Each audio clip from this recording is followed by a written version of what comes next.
So let start बायस theorem. बायस theorem में क्या है कि there are n events e1 e2 en are the mutually disjoint events and probability हर एक का नॉन जीरो है।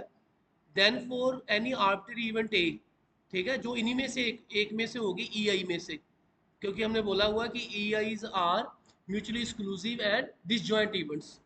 तो जब अब मेरे को प्रोबेबिलिटी ई आई तो पहले ही पता होगा, ई वन का प्रोबेबिलिटी क्या है, ई टू का प्रोबेबिलिटी क्या है, ए bye E I. A bye E I का मतलब है कि the probability of A when E I has happened, और जो लेफ्ट हैंड साइड में लिखा हुआ है the probability of E I by A, मतलब कि ए हो चुका है उसके बाद ई आई का प्रोबेबिलिटी निकालना है। ये वाली जो प्रोबेबिलिटी है इनके बारे में कुछ वर्ड्स हैं, लेट अस सी दैट। जो P I, P one, P one, P two, P N है, उनको बोलते हैं प्रायरी प्रोबेबिलिटी। प्रायरी मतलब पहले ही पता जिसके बारे में, क्योंकि उससे पहले एग्जिस्ट करती हैं। जो प्रोबेबिलिटी ए बटा ई आई है they are called likelihood. Likelihood का मतलब है कि अगर ए होगा तो उसके बाद उसकी क्या प्रोबेबिलिटी है। E I by A are called as posterior. Posterior का मतलब होता है कि after the experiment has completed we come to know कि ये इवेंट्स क्या होंगी। तो इनमें पहले एक याद रख लो कि ए यूनियन का सबसेट है। अगर ए इसका सबसेट है तो इसका मतलब ए का अगर इसके साथ इंटरसेक्शन लेंगे तो किसके इक्वल आएगा, ए के इक्वल।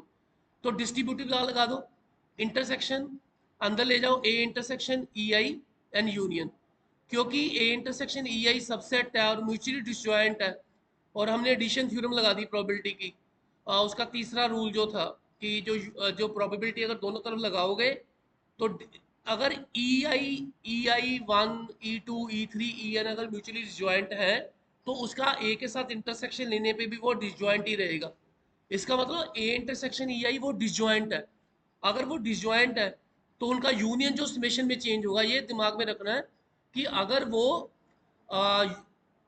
यूनियन डिसजॉइंट सेट की है then union changes to summation. अगर डिसजॉइंट नहीं है फिर नहीं चेंज होगा, फिर वो सब्ट्रैक्ट भी होगा कॉमन वाला एलिमेंट।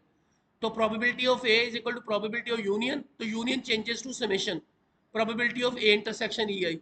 अब हम वो डेफिनेशन यूज कर रहे हैं, दैट डेफिनेशन इज कौन सी डेफिनेशन थी, that is of conditional probability.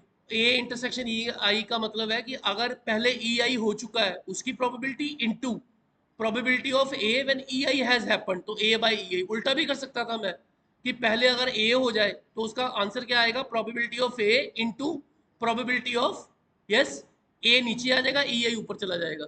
ठीक है, उल्टा भी कर सकते हैं। नाउ ए इंटरसेक्शन ई आई ये लिखा हुआ देखो, also probability of A intersection E I is equal to A into E I by A. उसका उल्टा कर दिया देखो, बिल्कुल सेम सेम चीज का उल्टा।